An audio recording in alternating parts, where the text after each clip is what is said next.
Okay. Hello, everyone, and welcome to our Week 2 Halloween live stream here at CG Cookie. I am Tim von Rueden, joined by Joe Chico. Why, hello. And if you haven't already guessed it, today we're doing pumpkins. Now, before we do our shout-outs, I want everyone to know that this one's going to be a little different because you can draw alongside me. So we have a PSD in the community that you can go ahead and download. And I'm going to go a little slower and explain every step so that if you're drawing alongside, you can kind of figure out what I'm doing and why and how I'm applying the brush strokes. This isn't an overly complicated subject matter, but I think if you understand the little tips that I'm going to share with you guys, especially like the pinching of the wrinkles on the pumpkins, then it becomes really easy to draw something not only like this, but then anything else that is similar to this texture and material.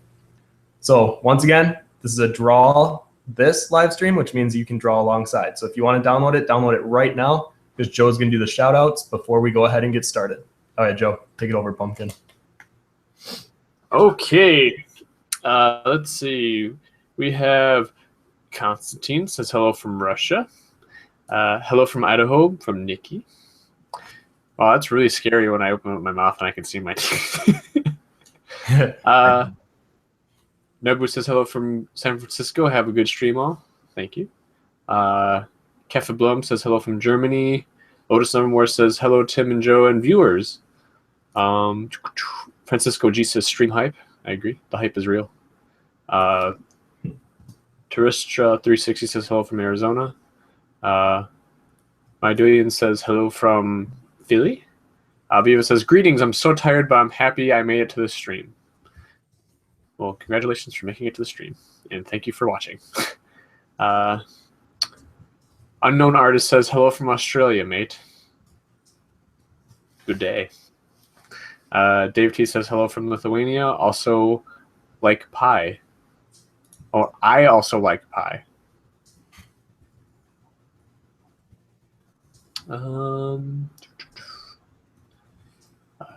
Lucas says hello from Austria. And Fabian says hello from the Netherlands. I am not says hello from Sweden. I'm chewing on a carrot. Are pumpkins vegetables? I think. Oh, I remember I had a debate on this because their seeds are on the inside. Yeah. Should we find that offensive? I'm pretty sure. No. I did it's a berry. Because I had to do the exercise earlier this year, and I remember finding that out and being like, I don't buy it. And then I looked it up. They're berries, so it makes it a fruit. Huh. Renato says hello, Tim and Joe. Tigil is back once yet again. Says greetings. I'm ready for the stream to cheer me up. Had a horrible day today. And I had an accident with my car. I'm fine, but my car needs a lot of repairs, so can Question of the Debate says, who can miss some organs for Tigil to sell? Oh, I'm sorry to hear that, Tigil. I hope this stream pumps up your day. Nail says hello from Canada. And Lotus Number says, I'm really liking your guys' costumes each week. Well, thank you. I thank you, good sir. Jake Scott says hello from Texas. And Ari Phillips says, finally made it to the live stream. Hello from Costa Rica. Okay, I think I'm ready. Got all right, yeah, that's done. Or all of our shout outs done. Yeah, we're actually done with the live stream. That was it. We just wanted to do shout outs. All right, bye. And see you Bye, later. everyone. Good stream. Oh, wait. All right, I'm ready. We good? Yes. Okay, so this is your last chance. If you didn't hear me when we first started the stream, you can go ahead and download what I'm working on today along with the color palette. And I'm only going to be working with two brushes, the chalk brush and the skin brush, both which you can download at cgcookie.com.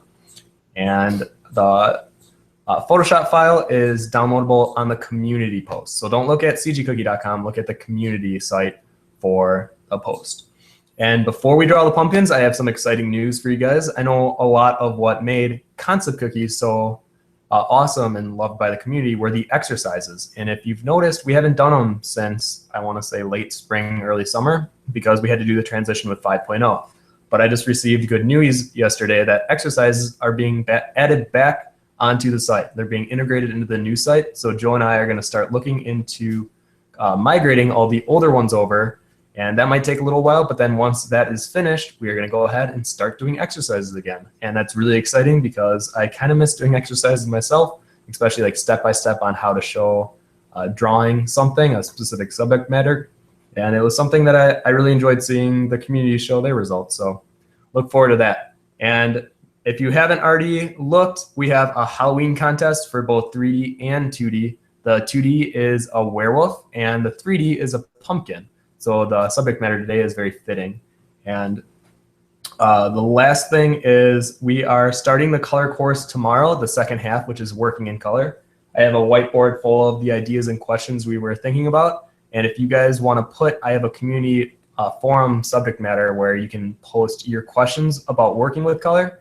And I want to know anything that can help us make the best course possible. So if you have a specific question on color, like does lighting make your subject matter more saturated, or does it actually wash it out? Like, these are questions that I want to answer during that course.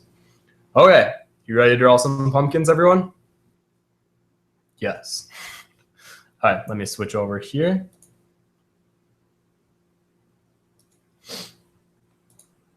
Okay, so this is what the PSD looks like. And yesterday I had Joe draw the best pumpkin he could possibly draw.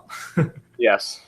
No, I asked for an example of like a clip art of a pumpkin, and the reason that, well, it works for something that's more graphic design, but the thing I can't stand about stuff like this is it's so simplified and it almost breaks any kind of functionality to it or the purpose behind the stroking. So it being so symmetrical, let me go ahead and grab my brush here.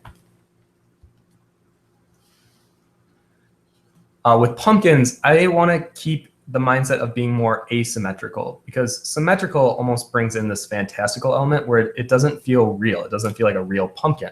And today I want to work with you guys on texturing a pumpkin that feels more real. And if you want to work on simplifying it, you can. But the other things I want to look at is these lines on the edge and where they dip in. Because the other side of this pumpkin would probably have a really low dip based on the way that these lines are placed. And then the stem would be coming in from here. So it's like a really big stem. So you gotta make sure that these lines have a purpose and that they're all coming together at wherever the stem point is. So it's just something to kind of be aware of as you're drawing a pumpkin. So in the PSD, I provided this really quick line art that you can either work with this one or you can create your own, but I would recommend just sticking with this one since I'm gonna start coloring right away. And these are the two brushes that I'm working with on the side. Let me go ahead and make a new layer underneath. So the first one is the chalk brush. The second one is the skin brush. And the reason I'm using those is that it has kind of a porous texture to it. And with pumpkins, even though it's generally seen as like completely smooth, it does have a little irregularity to it. So you don't want it to be completely smooth. Having just like little subtle offset bumps will really make the pumpkin feel realistic. And that's kind of what we're going for here. So I'm hoping you guys have this open if you're drawing with me.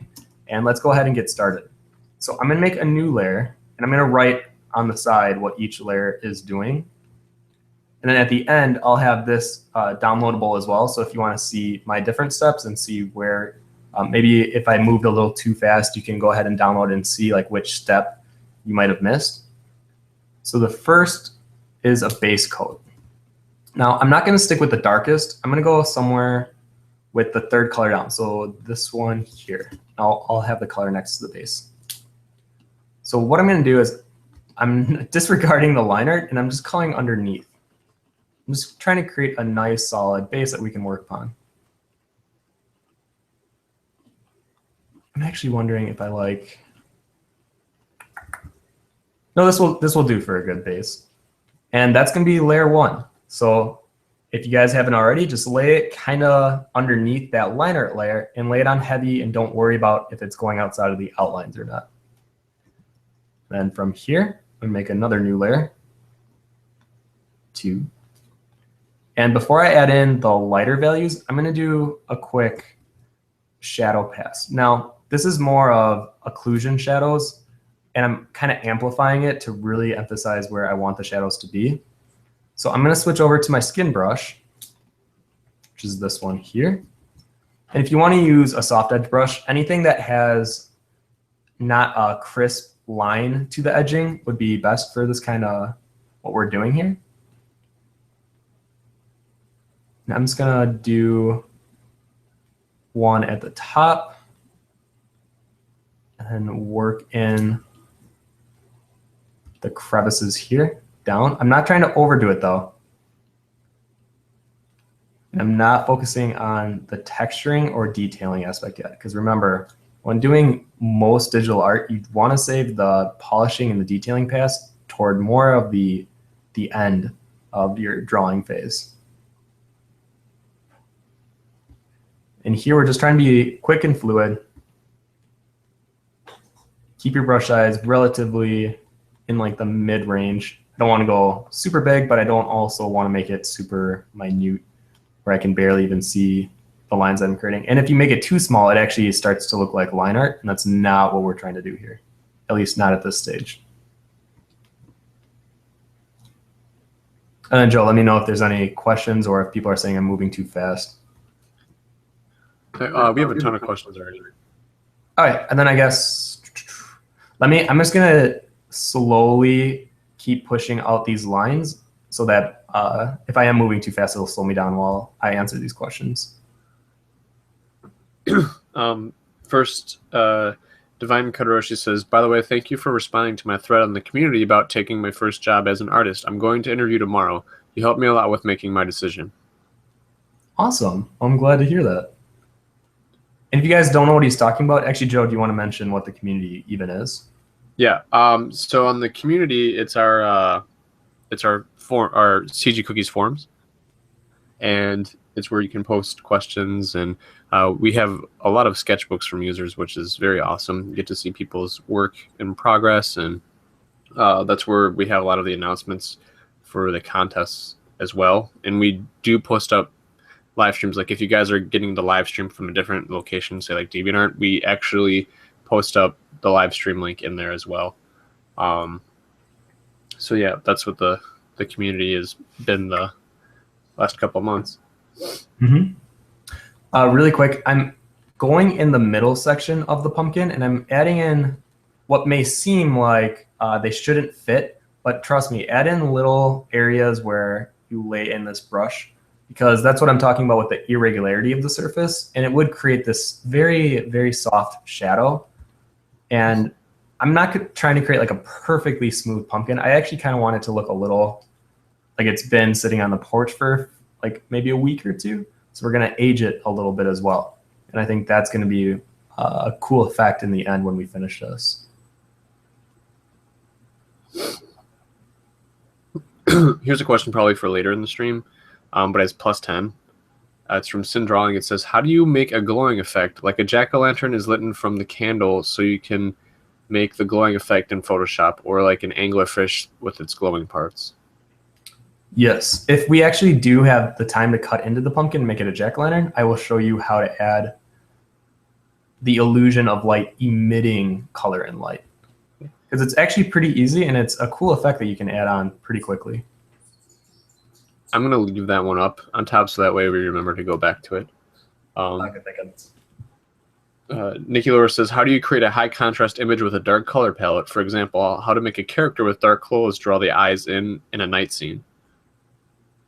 It's a little tough, but don't think of contrast just in value. Think of it also in saturation and hue. And it's something that I'm explaining in the color course, that I think we often see value as the only way to add contrast in your pieces. But if you add, or if you have a focus on also having contrast between saturation and hue, you can create a separation of forms without the need of having different values.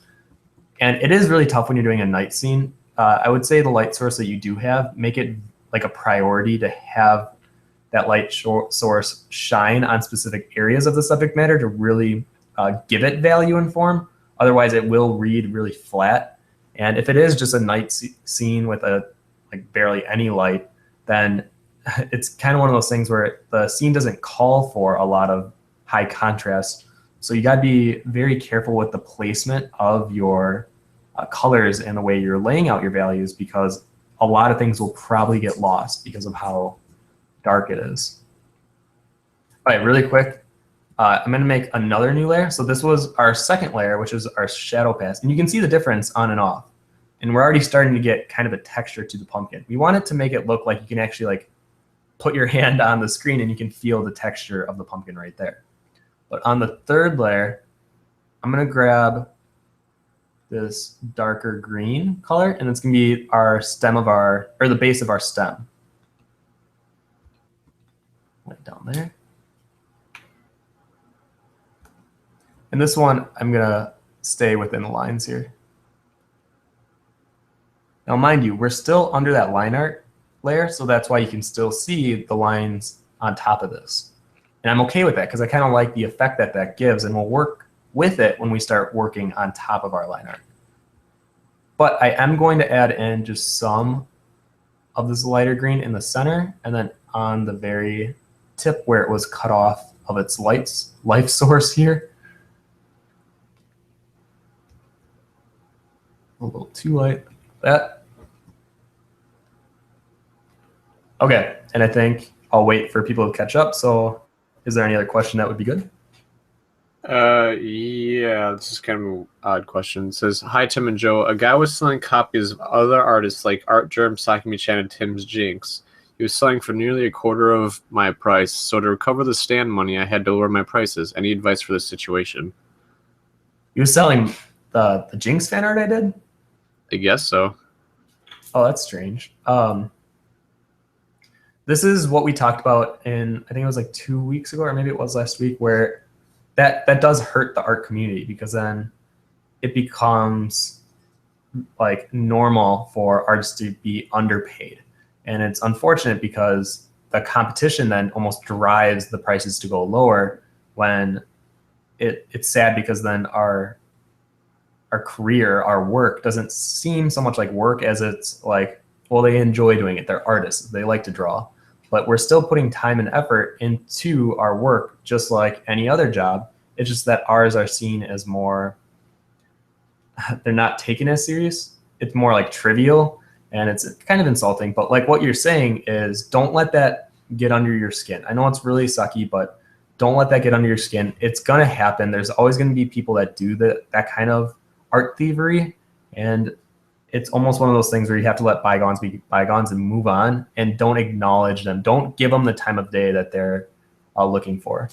And the best you can do is just point it out and let it be. Because if you try to fight it or argue it, then it becomes a waste of your time. And then you're putting time and energy into something that usually doesn't get any results or anything solved at the end, unfortunately.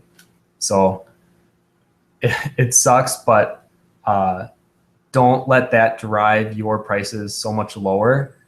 Keep the prices at where you are comfortable keeping them, and stay strong with that. And if your work really does stand up on its own, it really does have a quality to it, then it'll be fine. You'll be fine. And I know it's kind of weird advice, but it's something I think it's more of like a tough love thing that you have to hear. I was going to say, if you like, don't buckle your prices down because of somebody else, because it's technically your business. But the other thing is, if you're seeing this person stealing other people's artwork and whatnot, report them.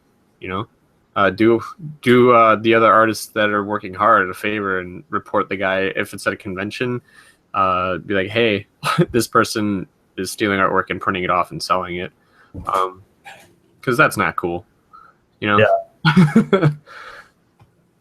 And it's not like it's not a money thing. It's just like a creativity thing. Like, that guy's not an artist. You know. Yeah. All right. So we're on to stage 4. So I made a new layer, and this will be our first light pass.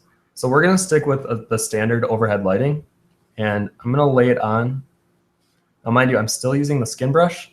I'm going to use the chalk brush more for the detailing pass and really give it that texture, because right now I'm just trying to create this under coat almost of the surface, and then we'll work on the texture on top of this.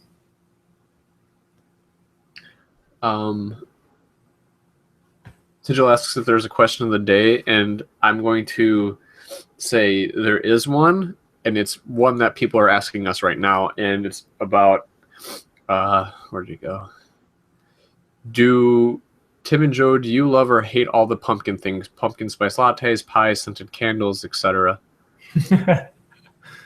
I guess I don't mind it. I've always, anything that like promotes fall or the Halloween season, I guess I'm for. I don't personally drink like PSLs or anything, but I like the smell of pumpkin candles. PSLs? Pumpkin spice latte. I've never heard, like, I know it's called that, but I've never really heard somebody say it out loud. I think it's because General Marbles did a video on it, I think last year. Stuck with me. I don't like pumpkin. I love like fall stuff, but I'm not a big fan of pumpkin.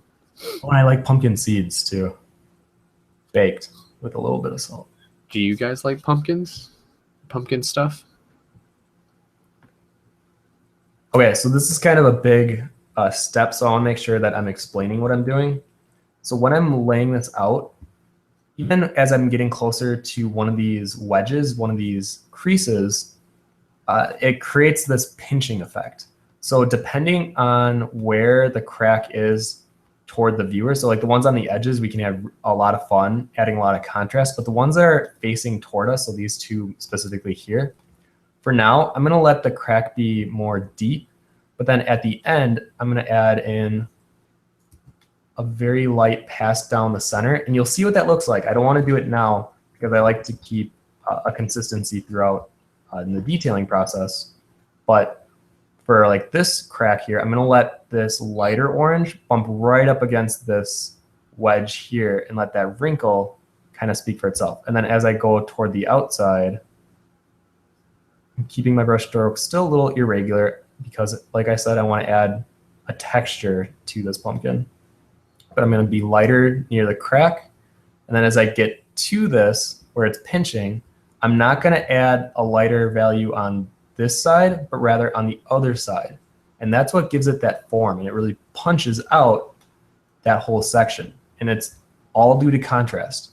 And I try to emphasize contrast so much in not only these video or these live streams, but in the tutorial videos, because it really, really makes such a difference in digital art when an artist can use contrast effectively. And you can see the difference when an artist doesn't know how to use it effectively, because then usually their work tends to appear more flat.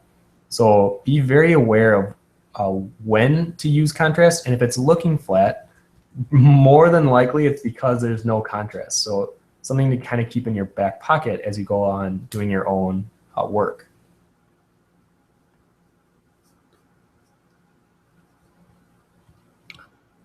Darling Kid has a question, says, hello, good Joe and Tim. I want to know about good pixels. When I use Illustrator to draw, there is no problem with how many pixels I expand. But when I do it in Photoshop, the pixels kind of suck.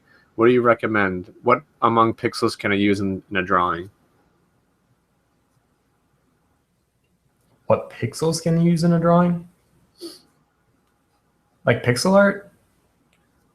If you're working with pixel art, I would use the pen tool. Let me double check. Pencil tool, and work on a very small scale. If you're talking about like the resolution being too small when you're zooming in and it becomes all pixelated, then I would change your image size. And usually I think the standard is 72 DPI. I would work at a 300, and that will make a drastic difference if you're zooming in and it immediately turns pixely. Like here, you can see how we can zoom in pretty far before it gets too pixelated. So it's something to keep in mind as you choose the resolutions of your images. It also might have to do with Illustrator works a lot with the vectors, whereas Photoshop, like brushes and whatnot, are based on pixels. Mm-hmm. So like Illustrator, you won't even get that problem. Yeah, because it's like infinitely like expandable. Yeah.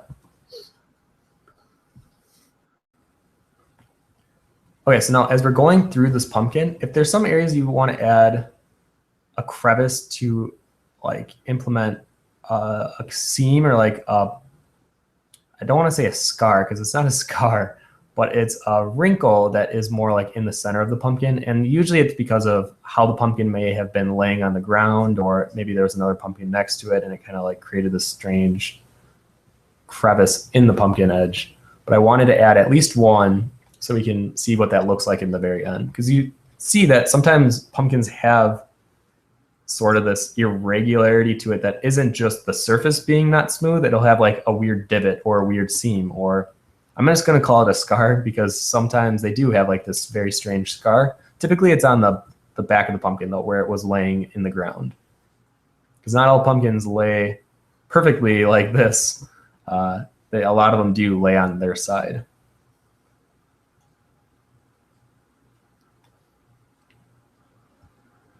And I haven't changed the color. If you guys have been wondering, it's still been this secondary color, which is this lighter orange one. The only thing that I'm doing is every now and then, if it seems to be too much of a standout, I'll use my eyedropper tool, which is Option on a Mac or Alt on a PC. I'll choose the color surrounding the area that seems too contrasted, and then I'll just blend it out a bit more. Okay, I think we're good at this stage. Is there another question? I'll just do maybe some minor detailing here until I'm gonna let everyone catch up. Sometimes I move a little fast, so I wanna make sure that I'm keeping a pretty consistent speed. Beatrice DT says, do you guys ever get wrist pains or something like that from drawing too much? Do you have any tips to avoid this? Actually, the past like 3 weeks, it's been kind of bad. But it's one of those things where you need to be aware of when it is hurting and not to push it further than it needs to go. I know sometimes if you're doing like a client-based piece and you need to get it done, then you might just have to pop some Advil and go for it. But usually you just be aware of when it starts to hurt, take breaks, make sure if it becomes more of a serious thing, you need to stretch it or even get the wrist. What are those called, Joe? They're like wrist guards that you hold. Because I know a lot of the wrist brace. Yeah, a brace, and a lot of the times that can prevent carpal tunnel from developing faster. But a lot of the times, if this is something you do every day and it begins to hurt and it's like consistent, then that's something that you need to take seriously. It's not something that is something that you can just brush off. It's something that you should really make sure you're taking care of. Yeah, stretching is huge. And taking like 5-10 minute breaks usually helps too. I know sitting down for like six hours straight and drawing, getting like lost in a piece, and then at the end of the night you're like, why does my hand hurt? Usually it's because you didn't take breaks or you didn't stretch, stuff like that. Or if you're gripping too tight, that's another one that I fall victim to, is when I'm like really into something, I'm just like, I'm like pinching my stylus. Yeah. It's like, I need to not do that as much. Okay, I think we're good to go to the next stage. Okay, so up until this point, we've been working underneath of the line art layer.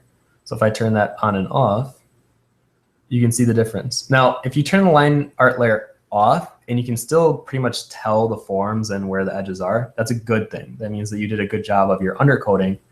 And the only thing that might get lost is the edge, but that's what we're gonna take a look at right now. I'm gonna make a copy of that base layer, and I'm going to erase all the excess. Now there's two ways that I could go about doing this. The first would be to use my eraser and clean it up that way. But if I turn off every layer but the line art layer, I'm gonna try to explain this slowly if you're following along. Turn off every layer but the line art layer and the base color. Grab your magic wand tool, which is in your quick selection tool on the sidebar of Photoshop, which is the fourth tool down. Select the area outside of the line art. And if it's not selecting everything, go to your tolerance level at the very top. Let's say I'm gonna make it 20. You can see how it's getting there. Let's go a little further. The tolerance represents how much it'll grab and how much different hue. I'm pretty sure it's either value or hue that it'll grab onto. And the higher the tolerance, the more it'll grab onto. The lower the tolerance, it'll stick very strictly to the value or the hue that you're selecting. See, well, with this one, I'm starting to grab the outline, and I don't want to do that. So let's try 22. Oh, still grabbing it. And a lot of the times, just testing how far you can go before it continually grabs. So there we go. Even that I could bump up probably. There we go. Okay, so now it's selecting all the area around the pumpkin. Now I can just grab my eraser tool and literally just erase. Now when you deselect with Command D, you can see how we still have this very strange, awkward glow line around it. That we can just take the eraser tool and erase.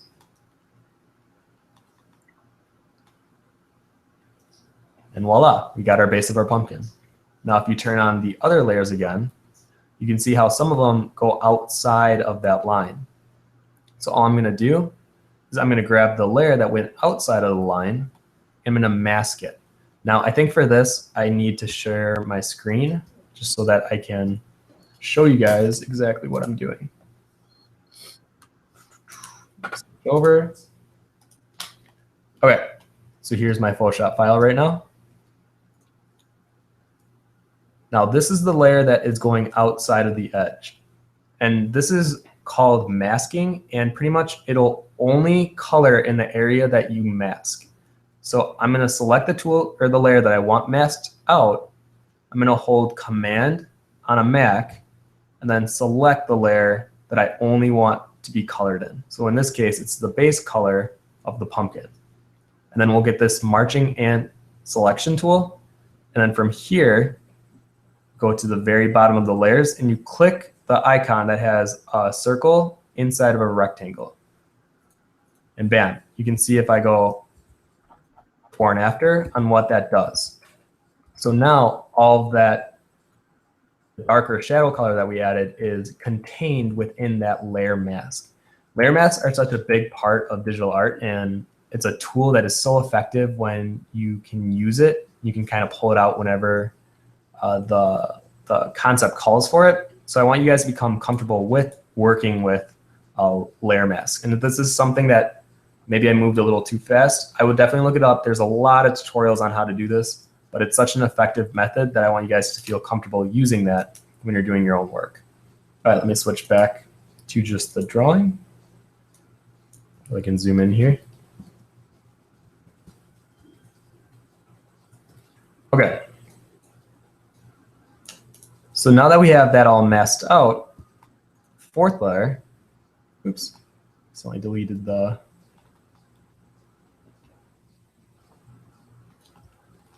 second layer here. Okay, so now the fifth layer, I'm gonna work on top of the line art. Or you know what, no, I'm gonna have one more pass on the highlight. So I'm gonna actually grab this lighter. I'm going to grab this color. I wasn't too sure when I was making the color selection which one I would want to do. This is actually the pre-highlight. The highlight color that we're actually going to use is this lighter, cooler color, which is more on a blue side to give it that nice complement to this overwhelmingly warm concept that we have going here. So on this layer, I'm going to do exactly what we were doing before, except I'm going to even contain it further to this upper area to really let the viewer know where the light source is coming from. And this is just going to only add more form to the pumpkin itself. So it'll start to really become more realized in a three-dimensional way. And as I do this, we'll go ahead and answer a few more questions. All right. Tistra360 asks, does a new artist force themselves to draw the pumpkin from scratch, or do you recommend to pull up some photo references? Always use photo references. Even right now I'm using photo references. And don't just settle on the first pumpkin that comes up on Google image search. Really look and dive in for some more interesting looking pumpkins. And one of my tricks that I use when I'm looking up reference is to type the subject matter and then to type isolated after it, because then you'll get exactly what you're looking for on a blank white background. And in this case, I had a few pumpkins that I grabbed for reference, but I also, I loved, you know what, maybe I'll just show you guys the reference that I'm using. I'm gonna pull up here. All right, let me share out that screen again.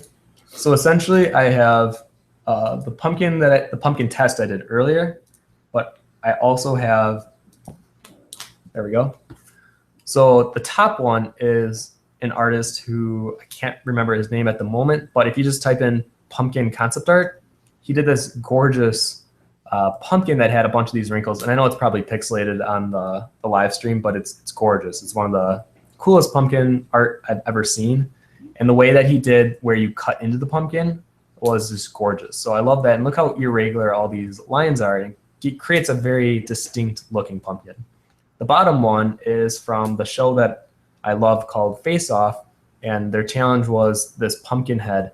And they did such a good job with the colors and breaking up the forms from like having these little shapes pop in there. Like those are so interesting, and it keeps your eye moving throughout the pumpkin because there's something interesting to look at everywhere. And that's a great concept, is when the eye can continually move through the piece, not because it's confused, but because it's just intrigued and stimulated wherever it looks. So that's a really cool effect. And I love the very high contrast isolated highlights. And we're going to add that to our pumpkin in the end. And this was my test one that I did earlier today, just to make sure I know what steps I want to share with you guys. All right, so I'm going to switch back to our pumpkin we have here. I'm going to keep building on our pre-highlights. Something I was going to also say is there's a difference between copying reference and then utilizing your reference. Because I've fallen victim to the idea of using a reference and then I just draw exactly what I see. And that's just because of the habit that I picked up, especially during high school, where it's like, I want to make this picture look exactly like it is. So now when I use reference, I have to tell my brain not to do that anymore. So it's just using it as like, hey, this is a, I don't want to use the word reference, but that's what it is. It's just showing you what an example of it is and how to work that way. It's the right way to use a reference.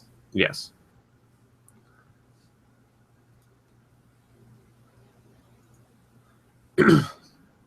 Fabian asks, the last few weeks I've been stuck with that kind of style I want to draw in. I like to draw stylized art, anime, manga, but I feel like realistic art is way more appreciated, so I also want to be able to do a good job with it. Any advice? This is something that I think Joe and I talk about a lot too, where even if you eventually want to do more characterized or animated looking or anime type styles, it's still beneficial to learn realism and how lighting works and how that affects color and proportions and anatomy on a realistic level. And then you can attribute that to your style or whatever style you're looking into doing. You can pull that knowledge from realism and then apply it to your style. And it really does show the artists that have a further understanding of how like even proportions work, even in their animated style. You can still tell they have a very solid understanding of proportion and an anatomical understanding. I think a really good example of that is anime eyes. And somebody that's just starting off with anime, they tend to make the eyes really big because most anime eyes are really huge. But if they understand like a realism sense, they can see that there is the size of the eyes is determined, like the size of the head also determines the size of the eyes. Again, it's all style based, but there are things that you can take from realism that would help you construct the head and put it in three-dimensional form. So like Tim was saying, we talk about this all the time, where it's you can learn a lot from realism, but I think there's also was the word dynamicism that cartoon that an anime can teach you. So I would study realism, but at the same time, don't uh, don't lose who you are as an artist, because your style will naturally come, and you'll like things a certain way, and that's what will determine you as an artist. But if you're attempting to create realism that way, then I guess that's the way you see the world, right? Kind of. I think if you go into doing the realism studies knowing that it's just going to be applied to the style you want to do, I think that's the best way to go about it, because then you don't have like a pre-bias of, oh, I hate doing realism. Because then you can be like, oh, I can use this when I'm doing my style. Mm-hmm. All right, so really quick, this was our layer 5. This was our pre-highlight. And you can see when added on, I got to be careful not to have too much, or else then it becomes almost bleached out, or that becomes over highlighted, and I don't want that. So if you feel like you might have done it, I'm going to take my eraser, and I'm also using the skin brush as my eraser. I'm just going to take away some of it.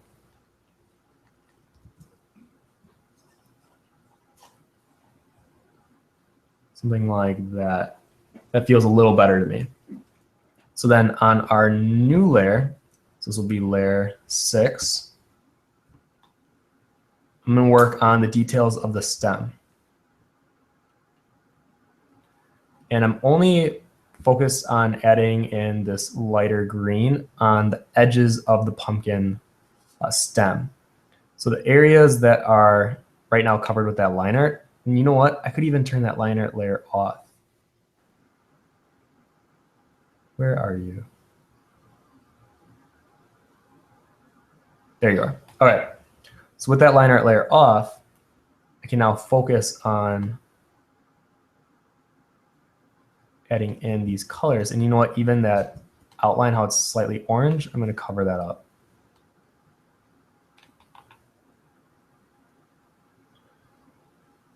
It's good to have some of the foundation color showing through, but in this case, it's almost a bit too distracting for something that is more of a realistic study.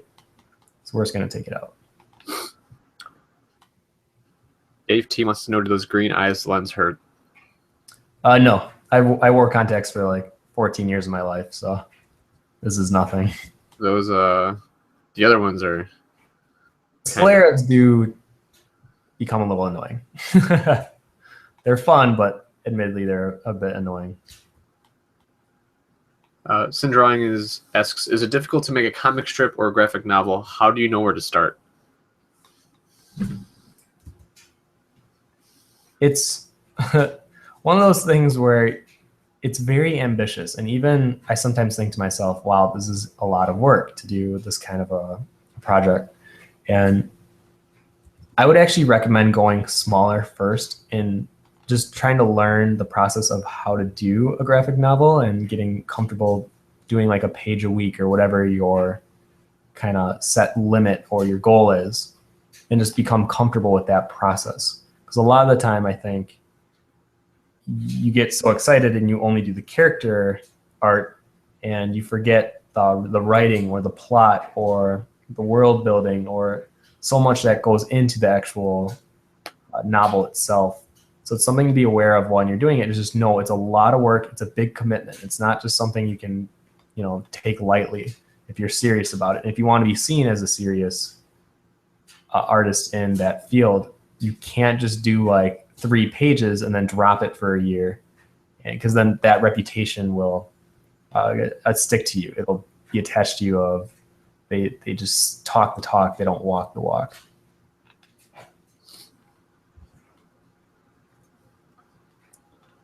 All right, I'm going to move on to our next step. So now this one, I'm going to go ahead and add in our highlights. So I'm going to grab in this blue color here. Oh, you know what? No, I take that back. We're going to do the bounce lighting first. 7 will be bounce lighting. Now with this kind of a subject where it's in this gray background, we're going to use that gray to our advantage. So the way I'm going to lay this in is I'm going to lay it on the cracks themselves based on where the light would be bouncing back onto the pumpkin. Now this stage can get a little confusing because if you do it too much, it just looks like a flat coloring on the pumpkin. So you have to be very aware of where the edges are and how the forms will take to this gray, and be sure that you're not just making it pure gray. You want some of that color that's underneath still be shown through. So don't press too hard on the tablet. Take this one slow.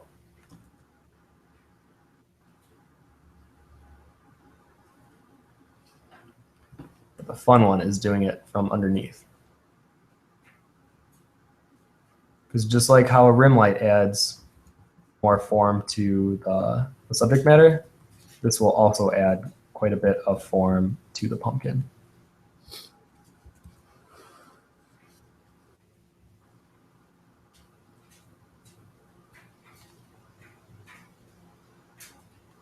Nicolette asks, how do you maintain your screen color calibration? Mine is slipped badly. It has no auto tune.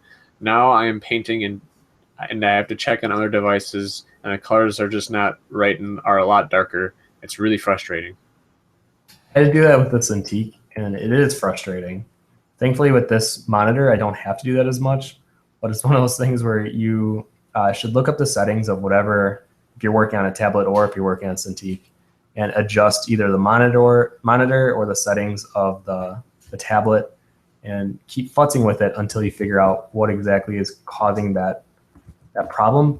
And the thing that kind of can suck is sometimes, I know even with the tablet or the Cintiq that I have, you can only push it so far, and then it'll still give you a slight difference in the color that you're adding. And that can be incredibly frustrating.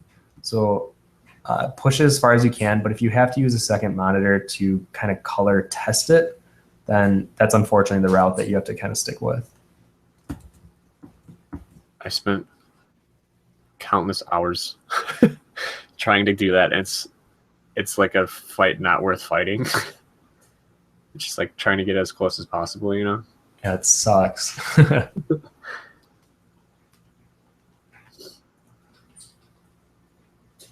Okay, so that is our bounce light. You can see when I turn that layer on and off, how much of a difference that really makes. Okay, I think now is when I'm gonna add in our overlay layer. And the reason I wanted to do this is because even with the test that I did, I noticed that the colors were very, I don't wanna say dead, but they were definitely not very vibrant. So with an overlay layer, this is how to use overlay effectively without it being a crutch. And this is something that I think I've used as a crutch way too much. So I want to show you guys how overlay layer was meant to be used for digital art. So I'm grabbing this yellow color right here. Let me make right here. And you can see if I lay it on too heavy, we get almost this burnout dodge look. And that's not what we're going for. We just want to give it a nice glow based on the lighting that's hitting it. And a lot of the times it'll just add a bit more life to your colors as well because it saturates them. And I really like the effect that gives off.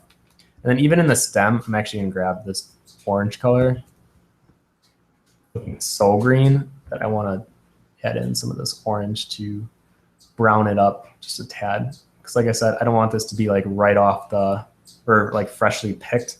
I want it to appear as if it's been picked for quite a while. It's been sitting on the stoop for a while. All right. So now, and I'll show you what that layer looks like on and off. So you can see the difference that it makes. And sometimes if I'm not careful, I can do this kind of effect where it burns the image. So I want to only lay it in very gently. But I'm going to actually add in touch more on these highlights. And then we'll go ahead and add in our highlight layer. So our highlight and detailing layer is usually the most fun part for me when I'm doing any kind of digital art, because I can just go on autopilot and I can just render for hours. And it's really fun for me. I don't know if this is something, I know not all artists like rendering, they like more of the quick sketching. I think Joe's more of a quick sketch artist. I definitely find more fun in the monotonous hours of rendering. Okay, so 9 is the highlights, and then 10 will be the details. So you can see how some areas the edges are, we'll say rough. I don't want to say they're horrible. I'll say rough, and we want to go ahead and fix that before we would call this done. And you know what? I think the other thing I want to do on the highlight layer is the shadow underneath. Or no, you know what? That has to be on a different layer because it's underneath of the pumpkin. So we're going to have 11 layers actually. So on this highlight layer, I'm going to focus on where the light source is hitting this pumpkin the strongest. I'm going to make my brush very small. I'm going to lay it on, but I'm not going to lay it on completely just like with a brush stroke or a pointillism effect. I want some of it to be a little smooth, but then I want other areas to be broken up. So this will give the illusion of what the texture or the actual surface of the pumpkin actually is. So having the highlight be broken up gives the impression that it must be porous, otherwise the highlight would be completely smooth, like on a metal sheet surface.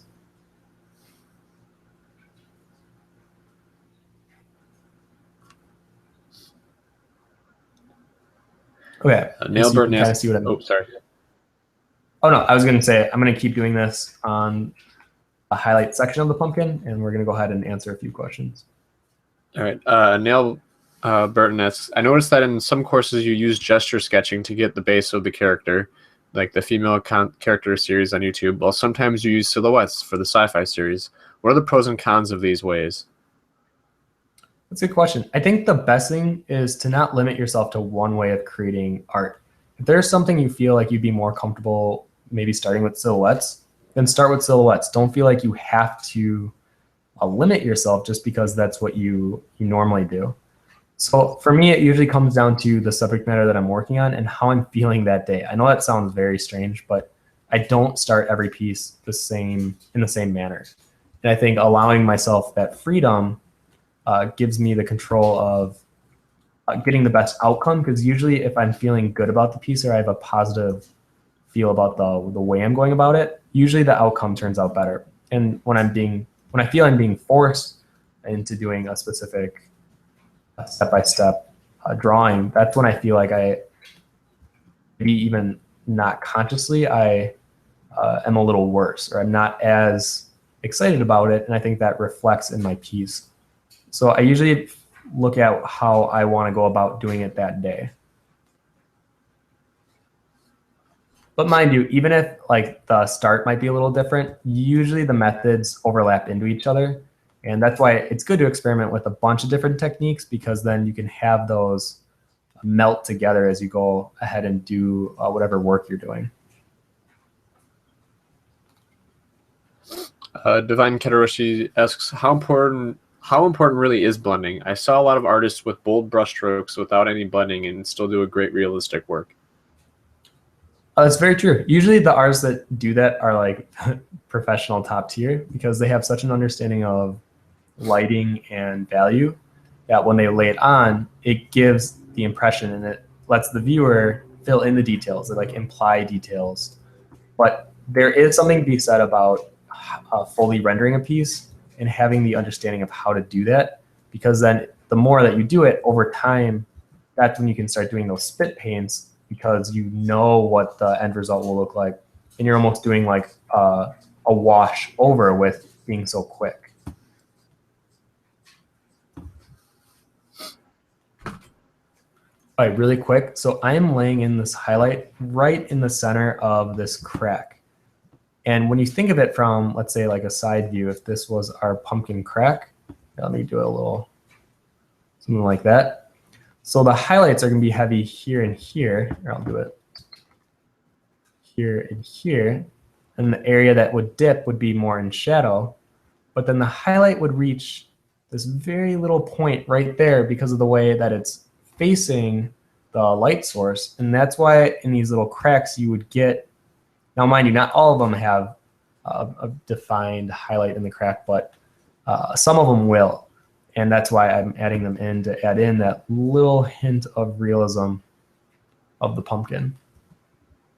And if it looks like the crevice is too much, then I need to go through in detail or blend out the area around it, because that means it's too deep for what a pumpkin would actually be.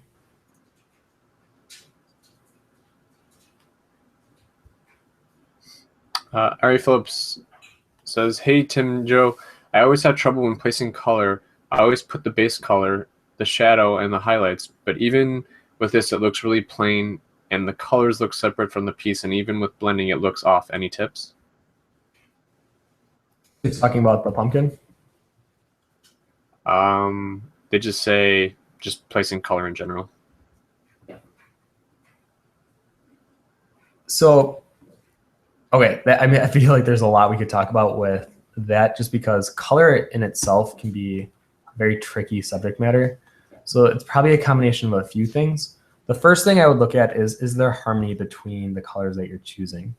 And what I mean by that are, do the colors work well together? And if you can kind of tell that they're looking flat, or they're kind of an eyesore, they're like not complementing each other, if anything, they're contrasting each other in a very bad way, then I would look at the colors that you're using, open up your color picker, and look at each color and really identify, where is this strangeness coming from? Is it because some of them have a very high saturation while others are super low? Or are they all the same saturation, and the values might be like way crazy compared to each other? I need to stop highlighting, or else my words are going to become all disjointed. So you want to make sure that you have a nice spectrum of colors that follow a certain trend. So it's almost like a bell curve. Wherever your highlight color is, you want to make sure that there's a nice fall off of value, saturation, and hue. Don't look just at the values. Now, this is such a loaded question that I think a lot of it will be covered in the color course that we're making right now. But just know that this is something that I hear a lot, especially with color, and I hope to answer that in the course, more on like a in-depth scale.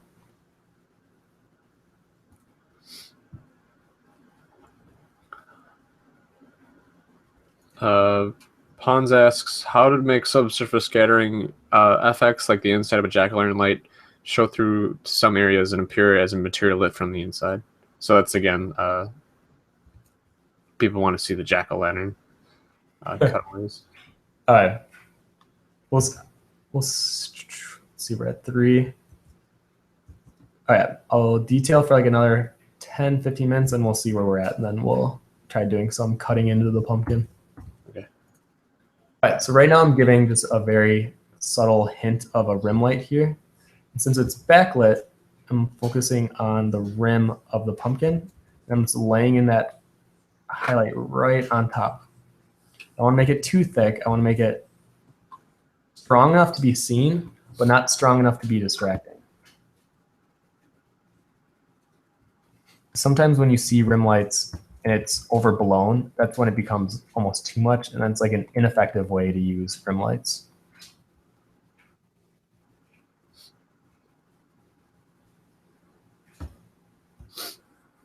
Gonza L asks, what's the difference between overlay and color dodge?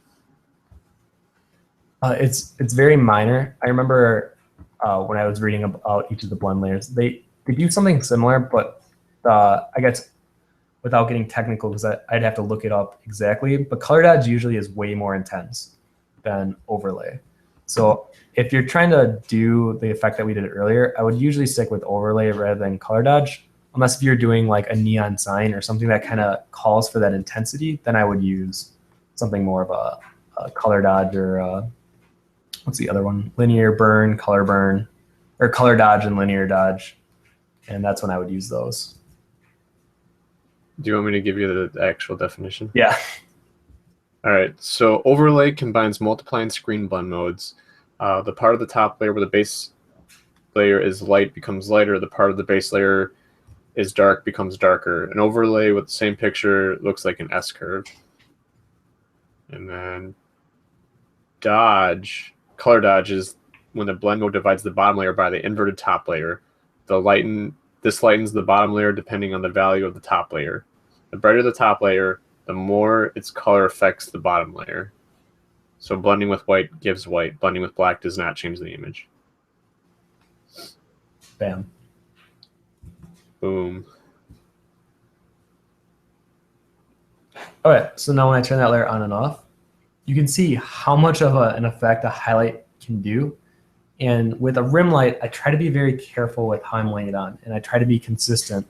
So in areas like under the stem, we'd get some of that bounce lighting appearing here, but it wouldn't make sense if I had it up here. So you got to make sure that it feels consistent on where that light source is coming from. And that's why there's like some highlights on this side, but not on the inside part of the stem here, because the highlight's probably coming more from that direction. Anything, it's probably behind the pumpkin, but it's still more toward this side than that side. Actually, I just saw two eyes and a... There we go. That's my jack-o'-lantern.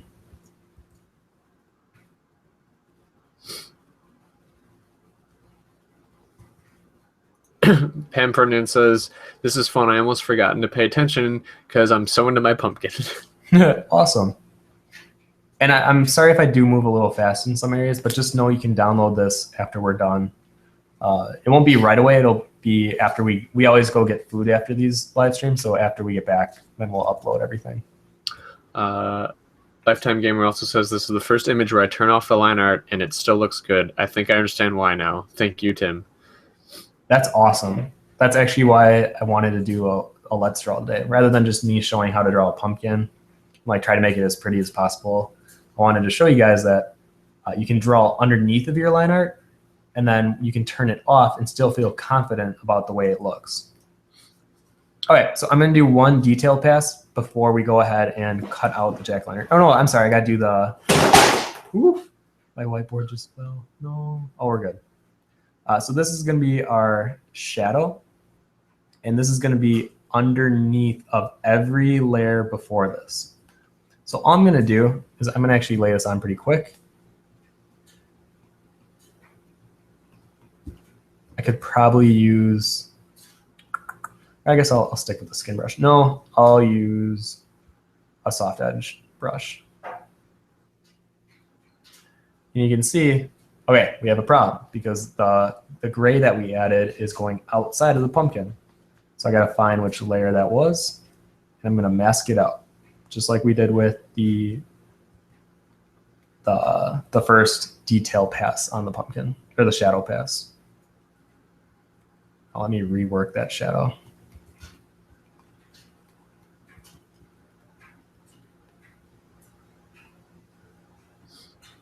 So I'm applying it very gently.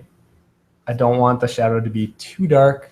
I only want the very darkest part to be like right under the pumpkin. But the rest of it, I'm going to let it have a gradual shadow to it. Now, since we have this rim light from behind, I'm going to have some of that shadow actually appear more in front. But I don't want it to be too heavy because our key light is in the front, indicated by the highlights that we laid out in the front of the pumpkin. So I'm going to only add slightly in front while still keeping it mostly behind.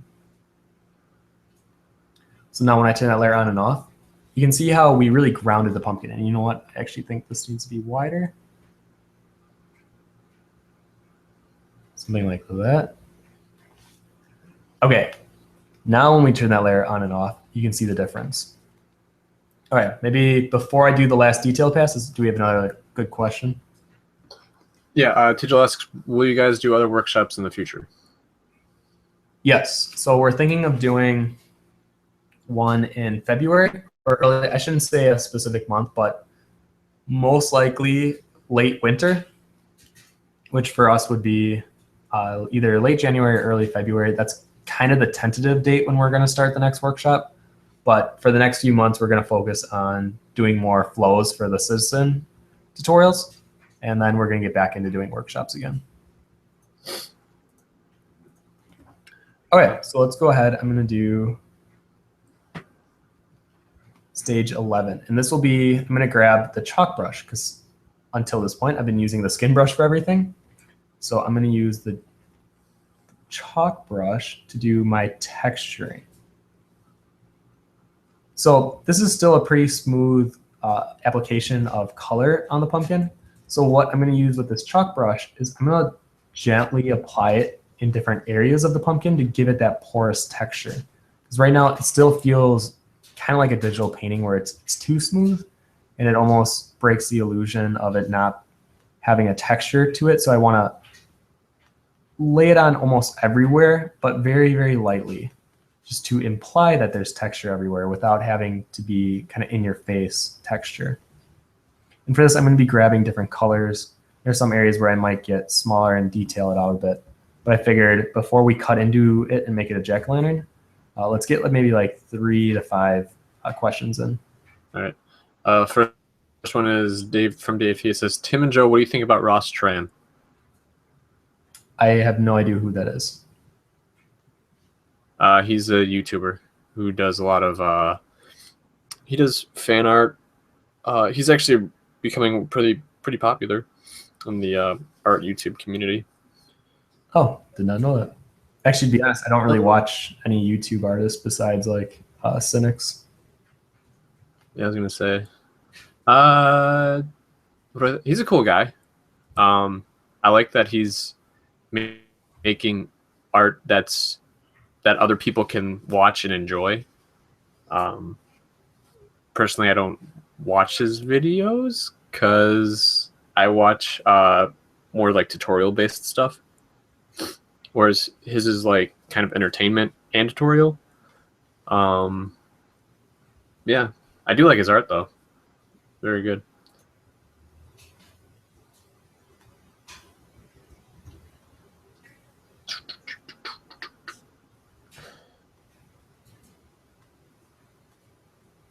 I am not asks, how much time on average do you spend working on your personal projects versus drawing, working on other stuff? Do you think that your passion projects should be the main thing you spend time on? Yeah, I honestly do believe that it should be the thing that everyone should work on their passion project, but realistically, and I think financially, it usually isn't the most responsible. But I will say I give a lot of credit to those people that do drop off their full-time salary with, benefits and health insurance, and they follow their passion and they work on that every day. I feel like since I have such a love for my job in CG Cookie, I really like what I do and I love the people I work with. And even my boss is just, he really has taught me so much about working in a business and how to be a good coworker and what a boss should be and how he listens to other people. So I personally wouldn't leave CG Cookie to follow my passion project. I try to do both because of how much I enjoy doing both.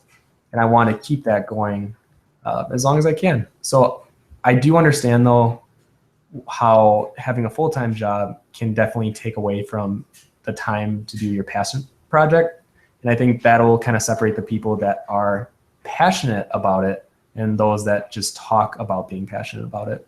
So at night, I try to spend, about an hour or two, depending on how much extra time I have to work on my swordplay stuff. And you almost have to do that if you want to continue a full-time career and also work on a passion project. You have to take it little by little. You can't just decide, I'm going to take this 1 week and I'm going to knock out an entire illustrated novel, because it doesn't work like that. That'd be awesome. That would be awesome, but then it wouldn't be worth doing. Nothing easy is worth doing.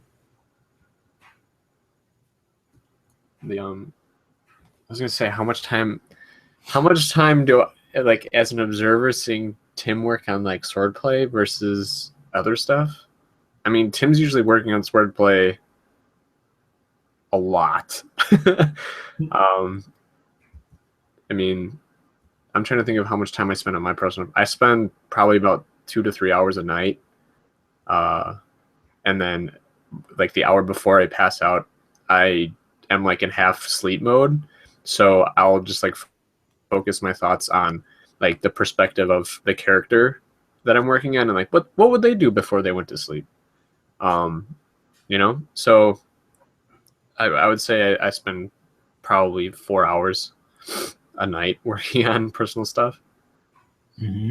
But then, during the day we work. We work for about seven hours, And if you're really passionate about it, you'll make time for it. Yes. Okay, So we're kind of at the point where I think it's time I should cut into the jack-o'-lantern if I want to do kind of a fun little detail pass here. So those were the 10 steps. Let me quickly review what we did.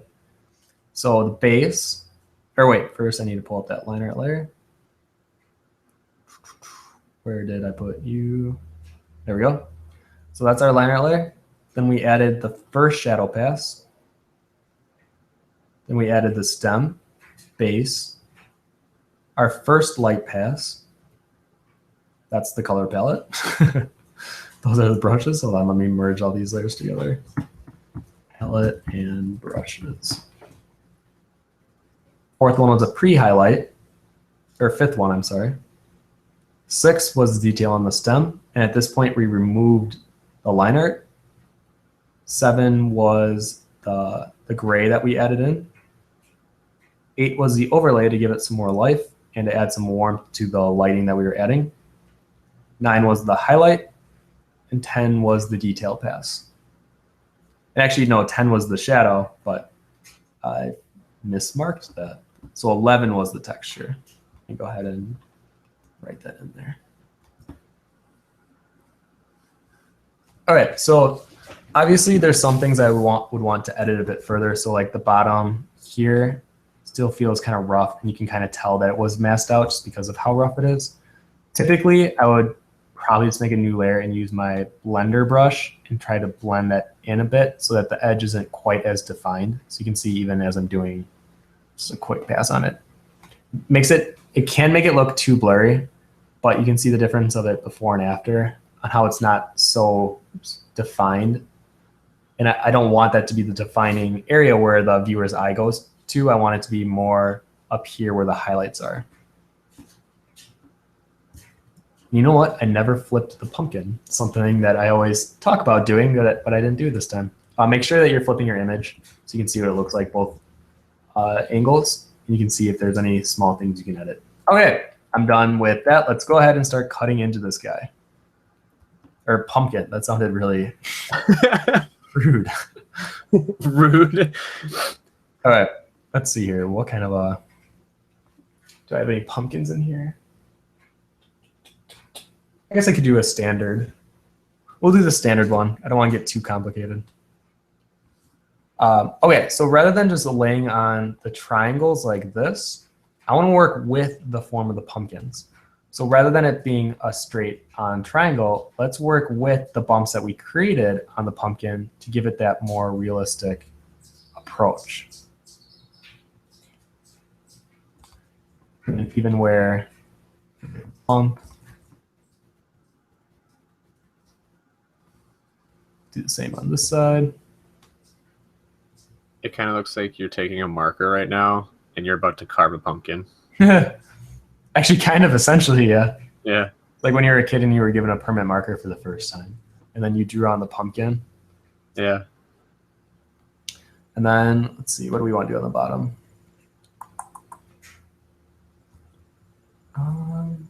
We'll do a simple tooth. So even here, working with those edges. So every time there's a crease, I try to give somewhat of an indication as to like the marker or whatever we're using. Actually, no, I want to give it more than just one tooth.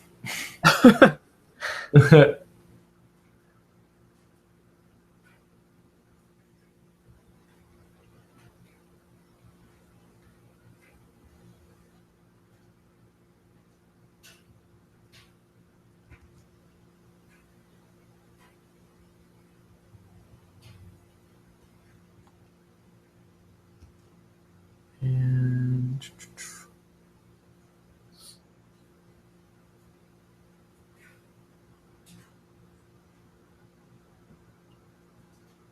oh, that looks terrible. Hold on. Let me do one more. Holy jeez. I thought it looked fine.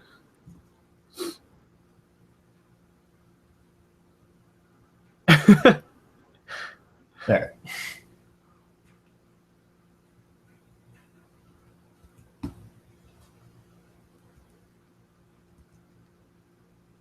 Oh my gosh, I don't even like that. I liked your previous one. I don't want to do like a super scary one.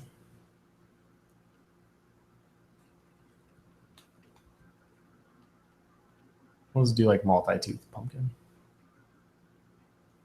I don't know why I made this harder on myself. Okay. So the first thing I'm going to do is I'm going to fill in these triangles. So that is on its own layer. I'm going to make a new layer underneath. And essentially, I'm just going to fill it in. I'll explain why in a second. Actually, we could probably answer a question while I'm filling this in. All right. This is from Manamu Art. It says, do you think that Kenchmel is like a master of all? You said it's kind of impossible. Do I think? Oh, Kent. I respect Kent in so many ways. The only reason I would consider him or call someone a master is because they're the kind of person that isn't afraid to say when they don't understand something, and that they try to figure it out. They try to learn it. And I think the people that I would consider true masters are the ones that aren't afraid of admitting that they can't do something, but then they do something about it. They're the ones that ask questions and they're not afraid to.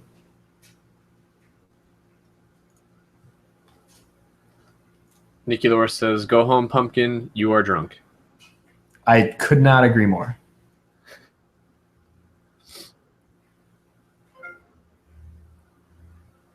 Tigil asks, how long did it take you guys to come up with all the pumpkin puns in the live stream announcement post? It took me about 15 minutes.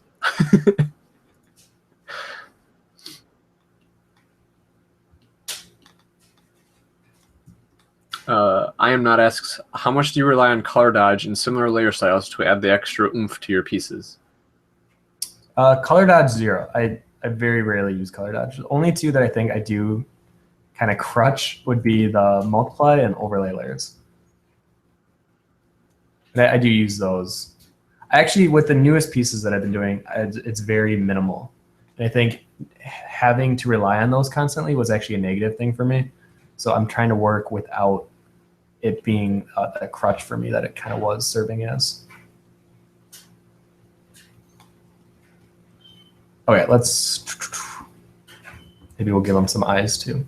Okay, so I'm gonna merge those layers together so that we only have one layer with the cuts in. But really quick, I think I wanna add in some eyes.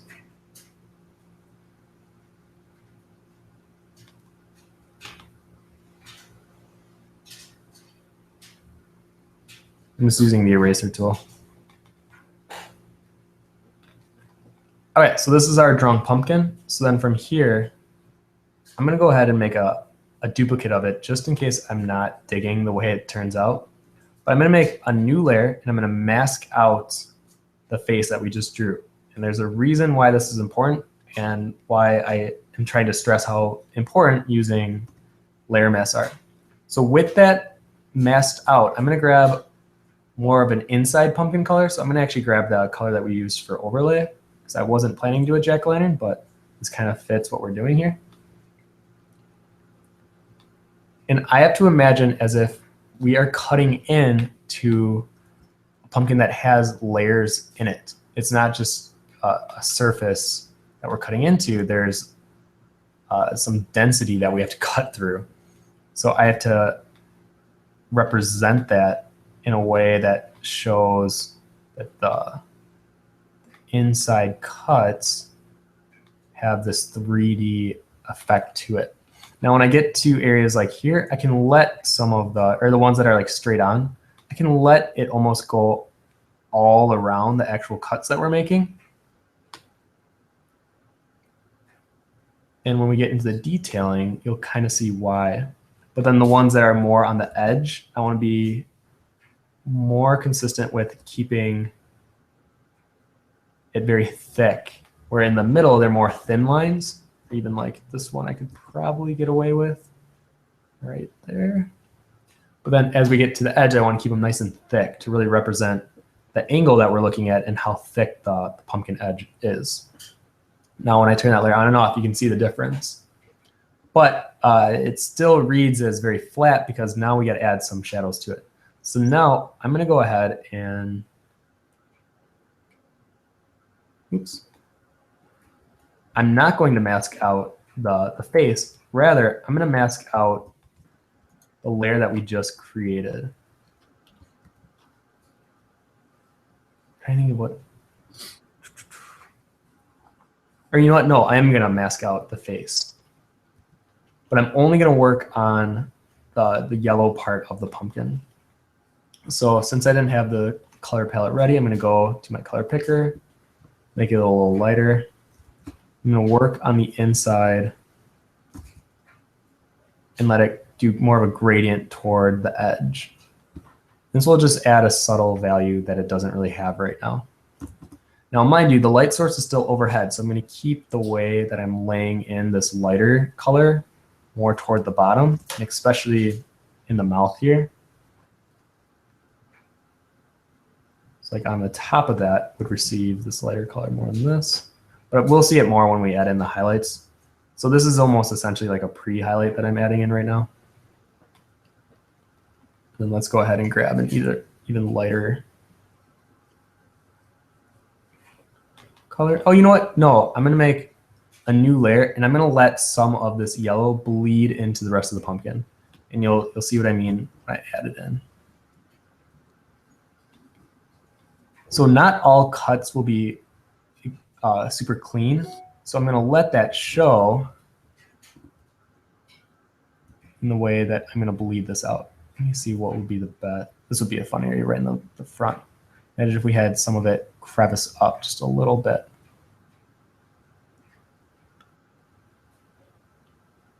But the thing is, if you have it in one place, you want to be conscious of maybe adding it in a few places so it doesn't feel super out of place.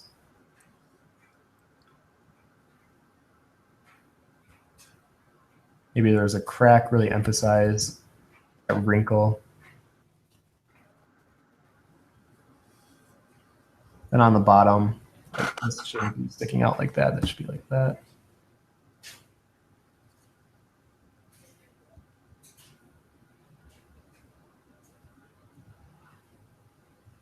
And I really was not planning to do a jack-o'-lantern today.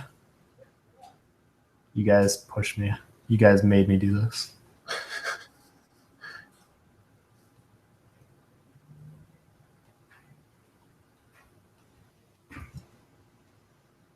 I like playing with the cracks of the actual pumpkin, or the wrinkles that are already there. Just emphasize the lines more. Maybe one on the eye.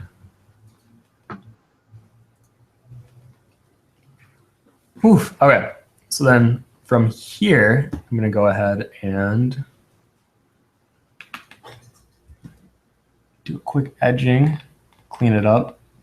And I guess since I don't want the stream to run too long, then I'll add a light inside and show what it looks like illuminated. So like even with the detail pass, this could be pushed a bit further, because even with the highlights, when you cut into the pumpkin, there might be a few areas that would receive some of that highlight.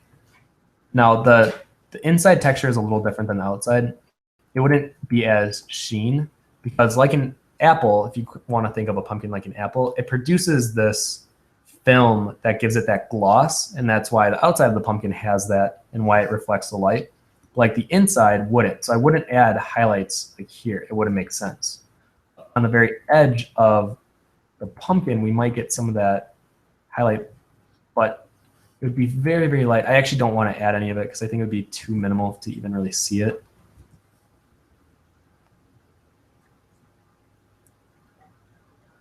But I would want to go around with this darker color. And if this has been a pumpkin that's been sitting out, it's probably been rotting a little bit. So I would probably edge this out more. But since I want to show the pumpkin illuminating and just for a time's sake, I'm going to go ahead and leave it like this. But you can see even the difference that that makes. You're really working the cuts in with the pumpkin rather than it feeling like it just laid on top. All right, so now we get to add some illumination. So I'm going to go ahead and make a new layer underneath of the yellow inside layer that we added, mask out the face again. And from here, whenever you add in, I'm going to actually use my soft edge brush. You can see how it lays on the inside, and it really lights up the pumpkin. So this is really cool. This is one of the, that's why I think doing jack-o'-lanterns is one of my favorite things to draw and teach, because it's so easy to add a cool effect like this just by doing layer masks, and that's why they're so important. So let's say we lit it up completely. we'd get a face like that. But I'm gonna actually make it look like a candlelit, so it's gonna be heavier on the bottom. But the areas where the black is shown through, that doesn't make sense because the inside of the pumpkin is such a light yellow, or it's like that distinct color, that I'm actually gonna fill in the darker areas with that inside color and then bring out the highlight a bit more. So now from here, which is what we were talking about earlier with the emitting light, I'm gonna make an overlay layer, grab that same light color. Oop, make sure you mask it out or else your pumpkin's gonna look super strange. And lay it right in there. And you know what, I'm gonna even have some fun with the colors. And on the edge of the glow, make it more orange. And then go back to my yellow. Lay it in. Something like that. Now, if you really, really wanted to show your pumpkin being lit, I'm gonna actually go to my background layer, make a copy and make it darker. And then from here, I would make a new layer on top of all the things that we just did, make another overlay layer, and I would just do a soft touch of this bright color. And this is what will give it that subsurface scattering look. It's usually like in the final pass that I would add something like this. And the reason it gives it a subsurface scattering look is because with the soft edge brush, you're laying it on, so area around the edge of the pumpkin, it'll almost look like the light is seeping through.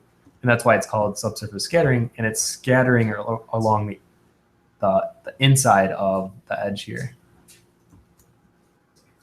Now, if I do it like on this eye hole here, I'd probably grab my eraser tool and erase the area that would be more of the outer texture, and I'd let the subsurface scattering be more seen on this inner cut that we did.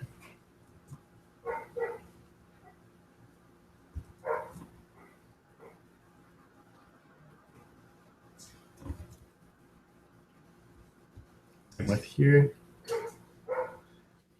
because that it's almost like a shell, so you wouldn't see too much of the subsurface scattering through the actual dark surface or the dark part of the pumpkin, but like right near the edge is where you can have some subsurface scattering.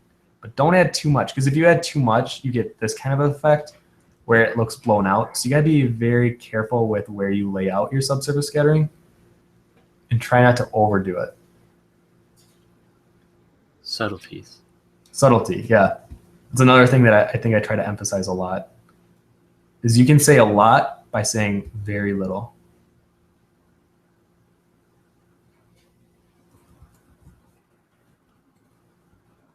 There we go. And that's your illuminated pumpkin. Jack-o'-lantern, I should say. And let's see, let's maybe do like one or two more questions before we cut the stream off. All right, Ari Phillips asks, I've been saving money for a Cintiq, but I have heard the new iPad Pro is coming out. I'm not sure which one could benefit me more. Any opinions? To be honest, I'm not familiar with the iPad Pro, but I have tested out a few Cintiqs. And when I was in Australia, I tested out the really large one, the 27-inch, I think it is. And it's awesome, but I will admit, I think it's too big.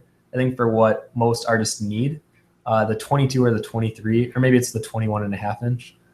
Those worked just as sufficient. It was just on a smaller scale, but I actually kind of liked it being more on a smaller scale, because then you're not like moving your arm across the entire surface of a 27-inch screen, and it's almost like you're getting a workout.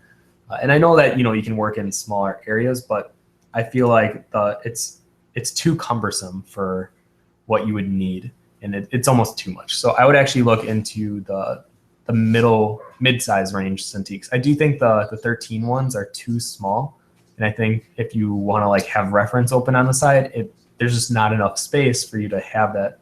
So I would look into getting the bigger ones. Do you want to do a scan of questions? A what?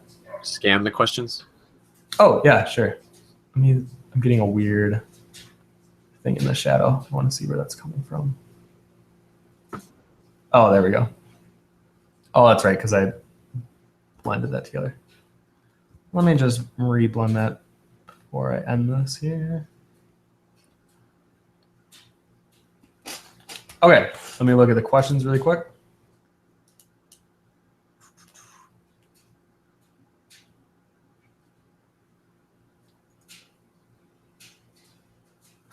Digital, you are my biggest fan. You are awesome. Yes, it'll probably be a print eventually. I gotta finish them though. It won't just be the profiles; it'll be the full characters. One of What his was the question? What? What was the question? Oh, he's asking if my swordplay characters will be a print, and yes, it will. Oh. But the question I wanted to talk about was, he says, if this pumpkin was lit by only the moon, how would those colors change? If this was only lit by the moon, imagine if, let me go ahead and make a new layer. Because the moon would be a very subtle light. It's definitely not nearly the same as like the sun. So pretty much, oops, I don't want to go that dark. So imagine if everything was almost more in like pure shadow, almost like black, except for this face here. And actually, we could even leave the highlights where they are as if the moon is coming from behind. I'd probably have to change the front highlights that we added on the pumpkin. But if we just wanted to emphasize that the moon was behind the pumpkin, then I would just do a rework on top of this layer that I'm creating, which is darkening the entire pumpkin to emphasize that the rim light is coming from the moon.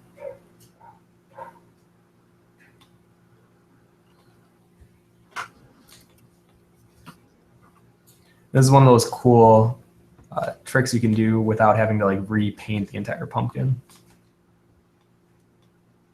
And if there's something like this that's similar to what you're working on, where maybe you don't like the lighting scene that you added on your character or whatever subject matter it is, think of any way you could edit the thing you've already created to save you guys time on making it a new light source. And this is kind of one of those rare instances where it's really, really, really easy to change the lighting scenario, because the most dominant light source is coming from inside of the subject matter itself. So I only have to like change the outside and how that looks. So that would be making it darker, and then I would choose that highlight color again. Just do more of like a paint over on top of this.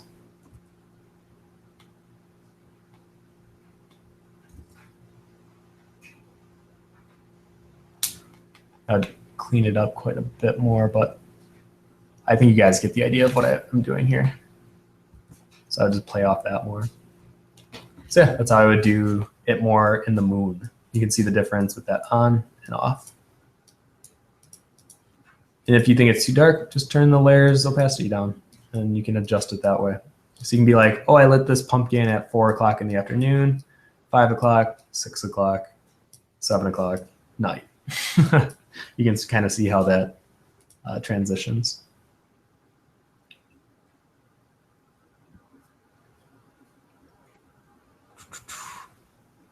Thank you for making a jack-o'-lantern. You guys are welcome. Thank you guys for making me do this jack-o'-lantern. I actually like how it turned out, so I'm, I guess, happy that we took the extra time to do that.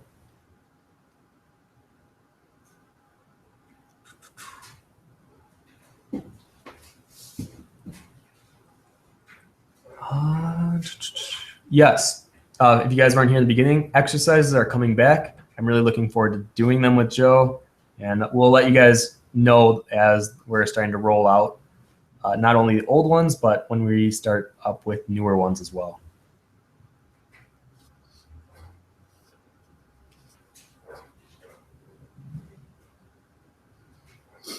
Someone's asking, where can I submit a question for the 2D Halloween contest? On the community forum. There's actually an entire post and thread just on the contest itself. So not the final submission one, but the one that talks about the rules and the guidelines.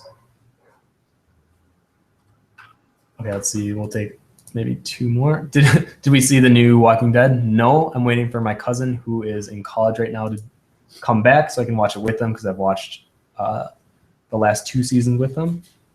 Oops, I accidentally changed the screen. That's okay. We'll do one more.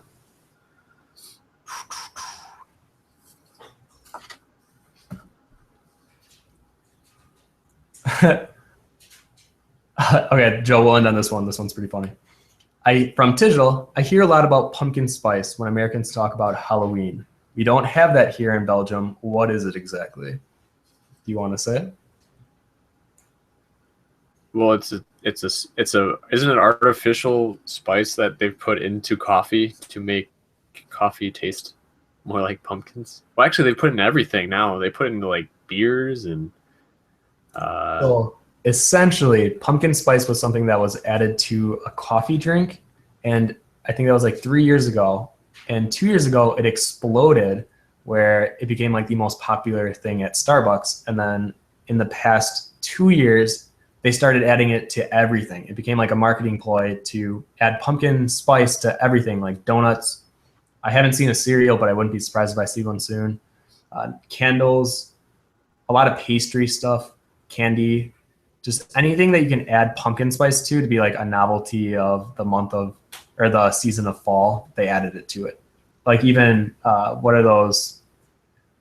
Candy corn. We have pumpkin spice candy corn now. So I don't know. America, it seems to be blowing up. Yeah, do you know we have s'more candy corn too? No, I did not know that. That sounds awesome. It sounds awesome. All right, but those are that was our live stream. Thank you guys for coming. We have that Halloween contest. If you're interested, you can win some cool prizes. And next week we will be doing a mummy. So if that's something that interests you, and mostly I think we're gonna be talking, or Joe's gonna be doing the stream, but I think he's gonna be doing a lot of talking about the texture of the bandages and making that work, because it's such a monotone texture that you're applying everywhere, but to make it look interesting. And I think with the cuts of the bandages and to keep the little details kind of speak volumes in the final work. Okay, that's all I have to say. Joe, you have any final words? Check out the community, guys. And for those who are already on it, you're doing awesome. Love it. Yep. Well, thank you guys again for coming to this live stream. Me and Joe are going to go scare the people at Subway. So hopefully we'll see you next week. Bye. Bye-bye. Look like Darth